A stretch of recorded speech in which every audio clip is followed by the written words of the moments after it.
Okay, in this video we're going to talk about how to use an RV. We'll be talking about travel trailers, but the same applies to motorhomes. Let's get started. Let's walk around the outside. Okay, up here in the front you've got propane tanks. They usually have a cover like this. It just slips right off. Propane tanks feed into a regulator. On the regulator you usually have a switch.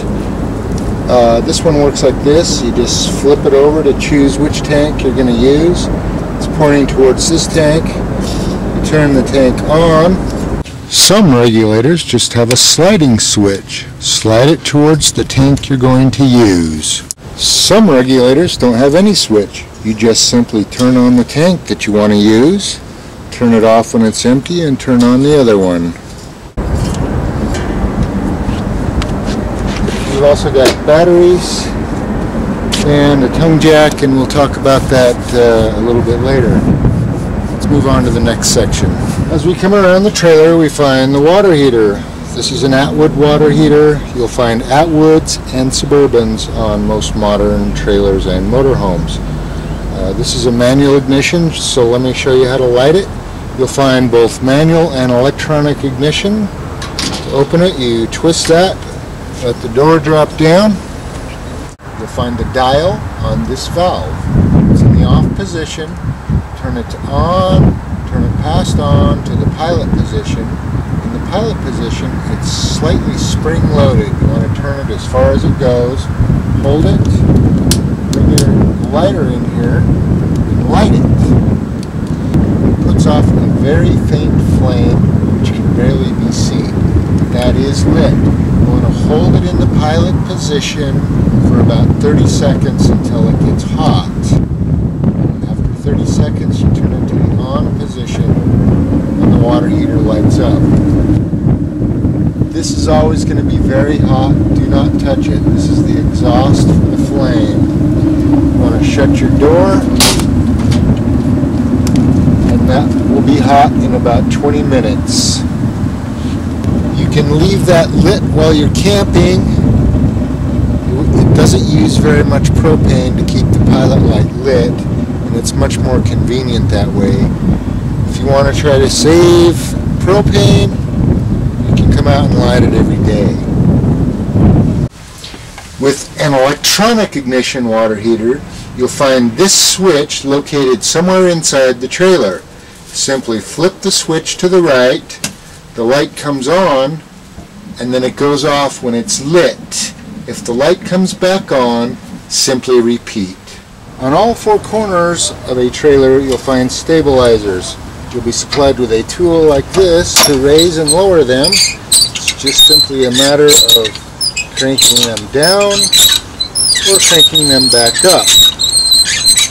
You want to use your stabilizers. It will help keep the trailer level. It will help keep it sturdy. It will help keep it from rolling away.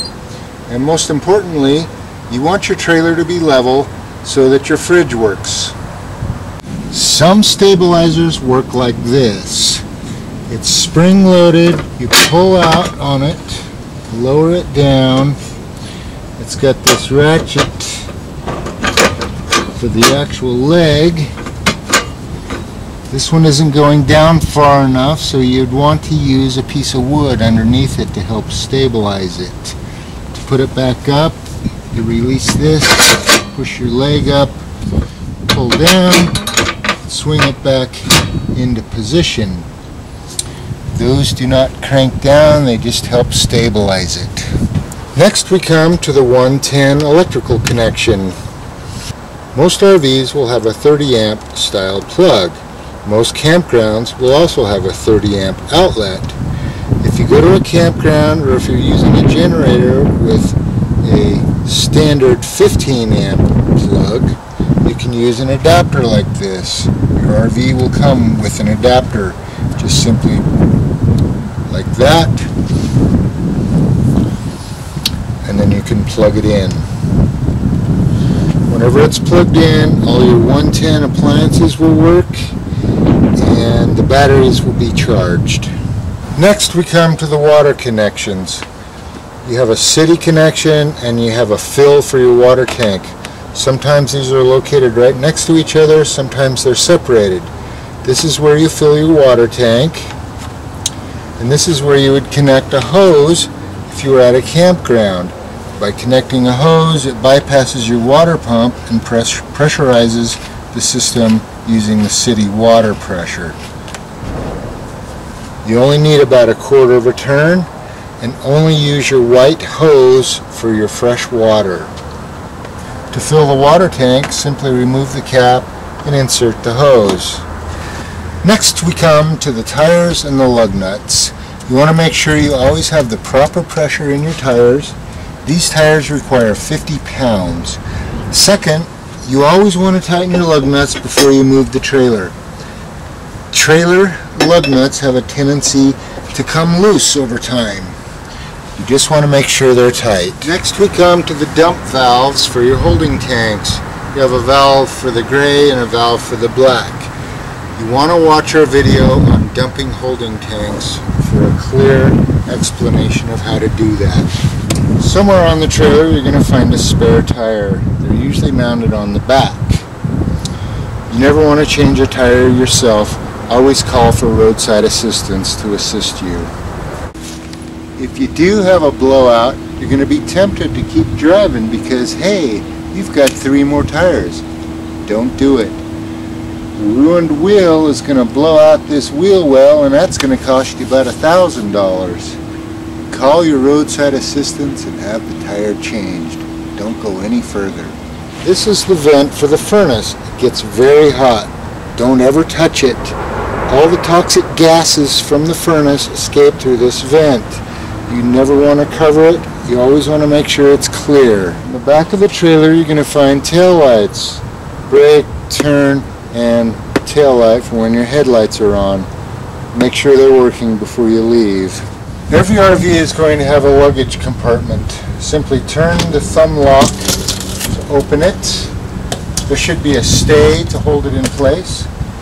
Inside you're going to find a green hose, which you use for your septic system. You'll find a white hose for your fresh water. And you'll find a dump hose for dumping your septic tank. You'll also find a lug wrench and other tools. Make sure your compartments are always shut and secure before moving. Next you'll find an outside outlet on the curb side of your trailer. You can use this for plugging in stereos and other appliances on the outside for when you're partying. Next to that is the vent for the fridge.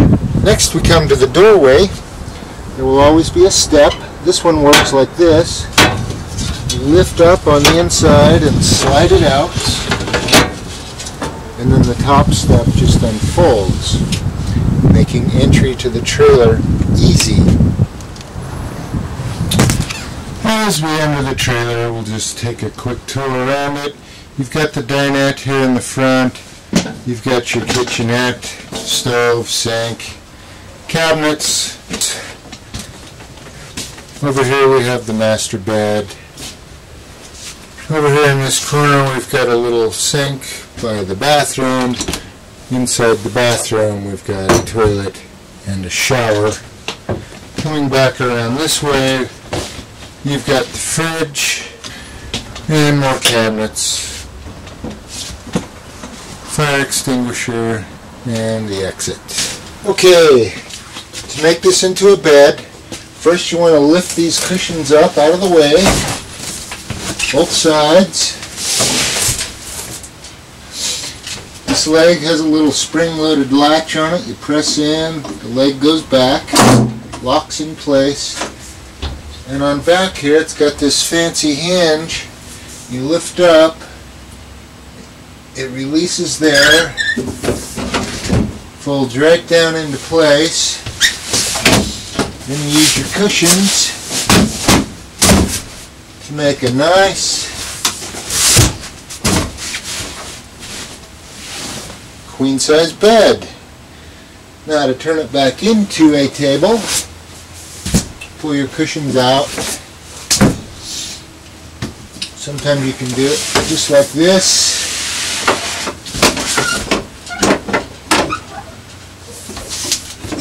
Get those latches in back there, release the leg, lock it in place, and you've got a dinette. Okay, to make this into a bed, this table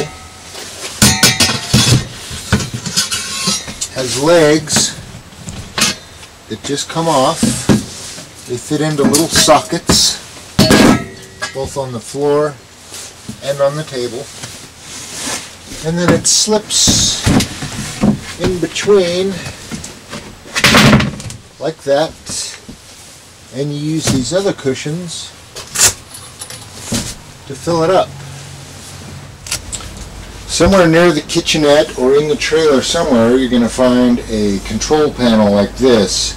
It will always have the water pump switch located on it.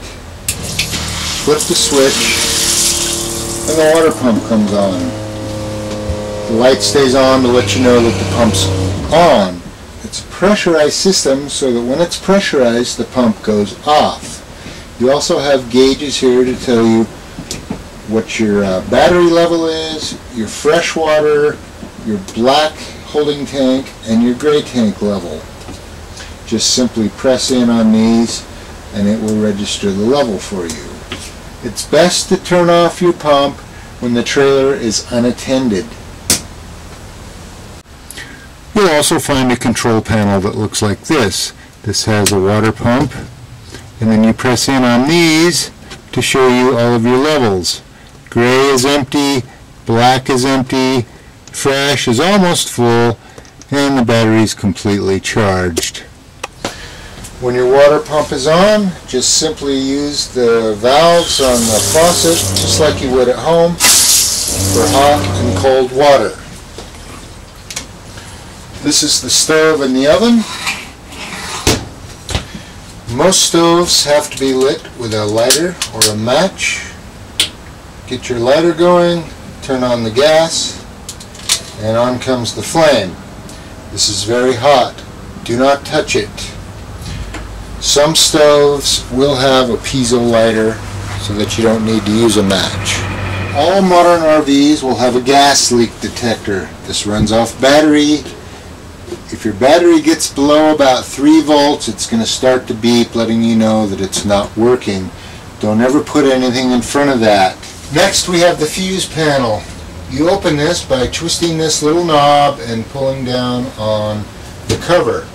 You've got breakers and you've got 12-volt fuses. This is also where the battery charger is located. If you ever have a problem, you may just need to flip a breaker or replace a fuse. This is an RV toilet. This is a hand flush. To flush it, you'll find a valve lever on this side. You simply pull it out. It opens the valve in the bottom and water flushes the toilet. Before you start your trip, you need to put in a supply of RV toilet chemical in the black holding tank by dumping it down the toilet. This chemical helps break down the RV toilet paper. You can only use RV toilet paper in an RV toilet. Do not put anything in this toilet besides human waste and RV toilet paper. This is a foot flush toilet. You just simply step on this lever. It opens the valve and lets water in to flush it.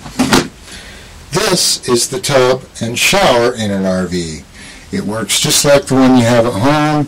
You've got hot and cold water, and then you lift up on this lever to engage the shower.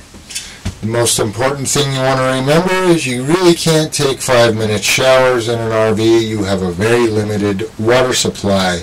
Try to limit your showers to 2 minutes. This is the air conditioner in an RV. They're always mounted on the roof. Very straightforward controls.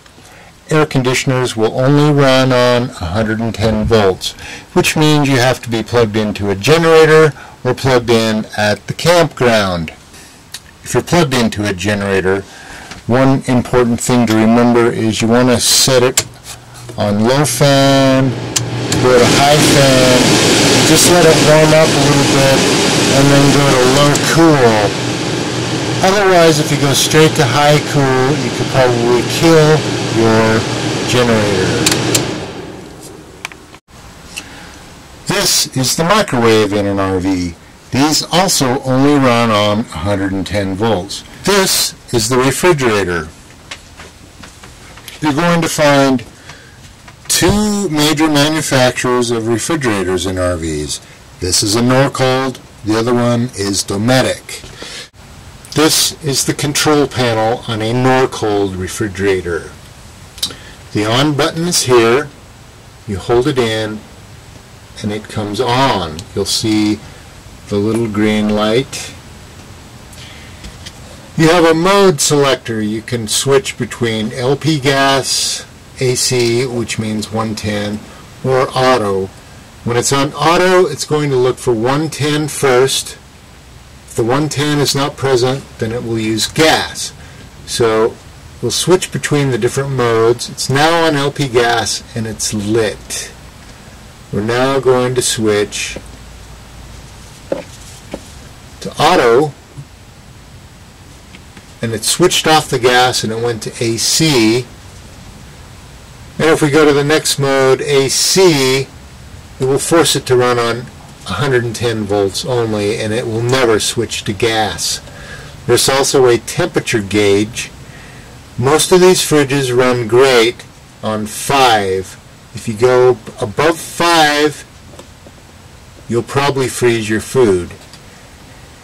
If you ever get an F on this gauge, that means it's gone out and you need to turn it off, which means you hold in the on-off button for a minute. It takes about 10 seconds, and then you just turn it back on and it will reset itself.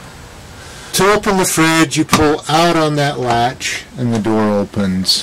You want to make sure it's fully engaged when you're traveling. Same thing with the freezer.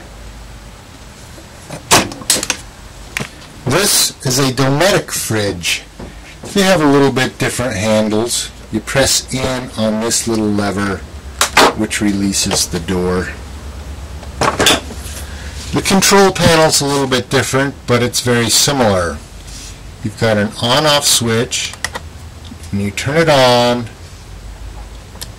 Pressing that button in forces it to auto, and it works the same way. It's going to look for 110 first. If 110 isn't present, then it will go to gas, or you can force it to go to gas by depressing the gas switch. If the check light ever comes on, that means it's gone out and you need to turn it off and turn it back on again. This is a typical RV furnace thermostat. Most of them will have an on-off switch on the bottom, and they work differently. So this one, you flip it to the right and it turns it on, and then you just simply set your thermostat where you want your temperature to be. Many RV thermostats will not have an on-off switch on the bottom.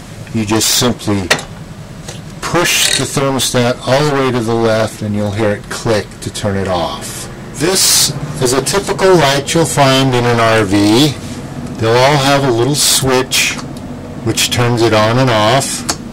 And there's usually a switch by the door to turn a light on and off.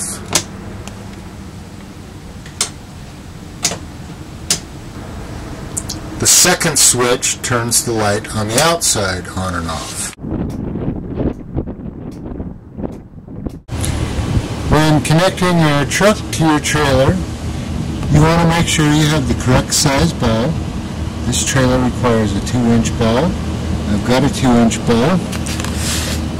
Once you get your truck in place, you lower the trailer with the tongue jack. Keep jacking until it's all the way on. You want to make sure that jack stand is all the way up so that you don't drag it. Once it's on and the jack stands all the way up, this goes forward and locks into place like that. There are different styles of couplers for trailers, but they're all similar in that they will all lock into place somehow. And they will all have a hole where you can put a safety pin through to keep it from coming apart. In this case, I've got a bolt and a nut. Next, the law requires that you have your safety chains attached to your vehicle. Plus, it's a good idea in case it comes apart. Next, your wiring on modern trailers will all use what is called a 7-pin connector. It's got 7 pins. Just simply goes inside the female portion on your truck end. Once your electrical connection is firmly in place, you can test your taillights by depressing your flasher switch on your dashboard.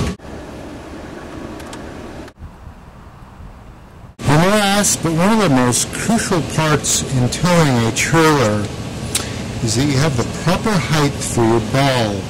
You'll notice that there's about a 2-inch drop on this receiver, and if we pan back, we can see that the trailer is traveling level. This is important. If it's too high or too low, it's going to put too much pressure on the front or the rear axle, and it can cause damage to the leaf springs and the axle. Plus, you can actually use your trailer while it's level. And that concludes this quick video on how to use an RV. I hope it helps, and happy camping.